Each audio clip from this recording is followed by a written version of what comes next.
বিকেল ৫টা না বাজতেই পশ্চিমে ঢলে পড়ছে সূর্য। গোধূলি লগ্ন পেরিয়ে জলদি নেমে আসছে সন্ধ্যা।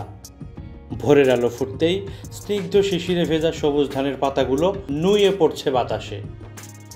আর সাত সকালে বয়ে আসা হিমেল হাওয়ায় টের পাওয়া যাচ্ছে ধীর পায়ে শীত নামছে প্রকৃতিতে। এবার শেষ কার্তিকে উত্তরাঞ্চলের শীতের আবহাওয়াটা অনেকটাই এমনই। গরম যাই যাই করলেও শীত সেভাবে আসেনি। ভোরের কুয়াশাচ্ছন্ন আবহাওয়ায় কেবল পদধ্বনি পাওয়া যাচ্ছে শীতের।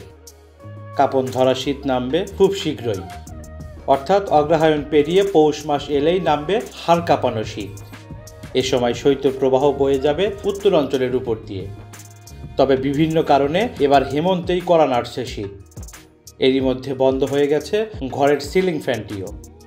কংক্রিটের নগরে বন্দি থাকা মানুষগুলোর শরীরে শেষ রাতে উঠছে নকশি কাঁথা। দিন যত পেরোবে রাতের তাপমাত্রা ধীরে ধীরে কমতে থাকবে আরও।